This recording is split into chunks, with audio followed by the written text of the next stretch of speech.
What's going on, team? It's your boy G, aka Ginato Sensei. We back at it again with another episode of Ginato Would Explain, man. Today's episode is gonna be a little bit different from what we've usually been doing. We've been covering The Mandalorian since it came out. We've covered Marvel. We covered a lot of different animes, but today it's all about the 100, man. This is a regular show, if you want to call it regular. It's not regular in nature as far as like how good it is, because this is definitely like one of my favorite shows I've ever watched. I started watching it a long time ago, out the blue. Like, I just saw it and I was like, let me see what this joint talking about. So the season finale, just came out. Not came out on TV, but they put the season 7 on, I believe it's season 7 on Netflix, and we had our quote unquote finale.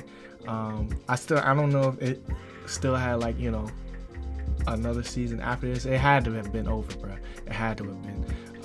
And we seen what happened, man. I want to talk about just the show overall and my thoughts on the show. Now, obviously, I've already told you guys, like, this is one of my favorite shows I've ever watched. Not only because of like the actual like story of the show and the pacing of it and stuff like that, but because of the characters, man. The characters were so good. Like, they made you like really feel like immersed in the story, like every single season. This is the only show that like other than like the Breaking Bads to like even shows like I don't even know what I could compare it to, man, because it's like every episode they come with it, you know what I'm saying? And every episode it's like, okay, I gotta see what's next. They always leave on a cliffhanger, and that brings me to the title of the video.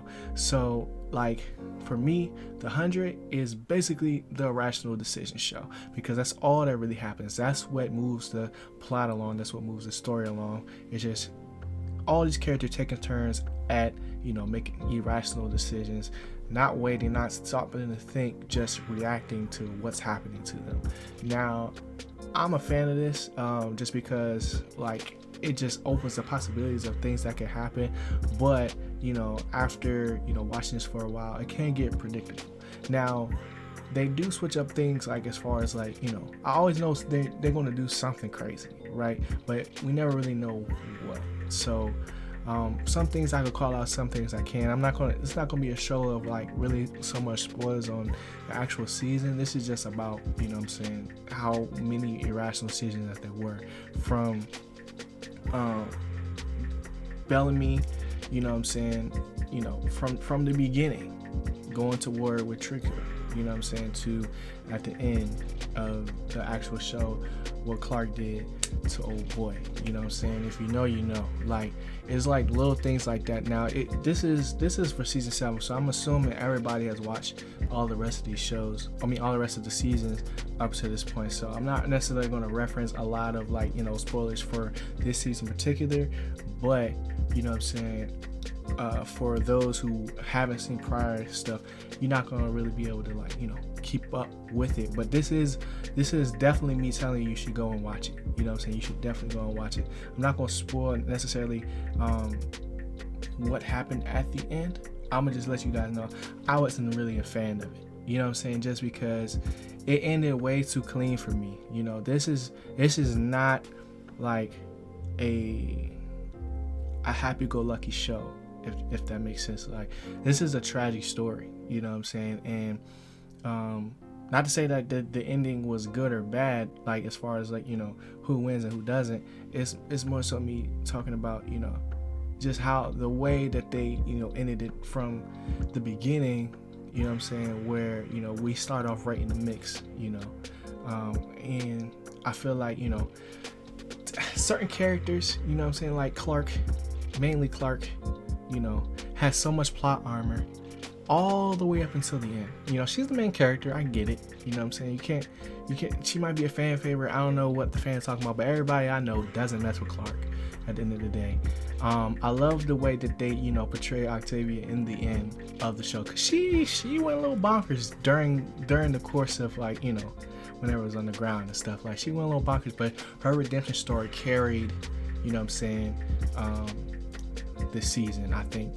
And then Bellamy and Echo's relationship, for what it was like, and the bond that they had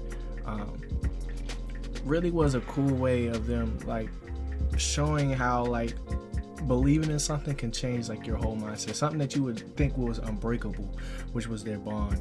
You know what I'm saying? Like you could experience something that could change your whole mindset. I thought that was a cool thing that they added in there.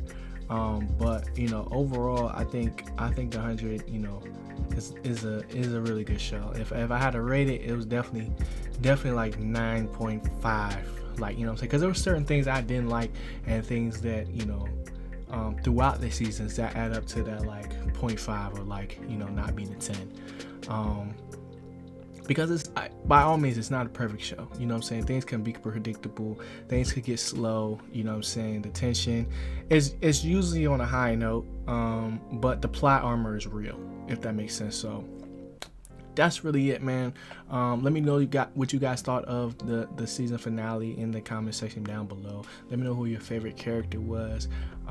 Mine started off as Bellamy, you know what I'm saying, just because, you know, he was the guy in charge, you know what I'm saying, and then it was Lincoln, and then it was Murphy, you know what I'm saying, because Murphy is the GOAT. That's all I gotta say. So hope you guys enjoyed the video, like I said. And I'm gonna catch y'all next one. If you liked the video, make sure you guys subscribe, you know what I'm saying, hit that like button, it's all free, and I'm gonna catch y'all in the next video, man.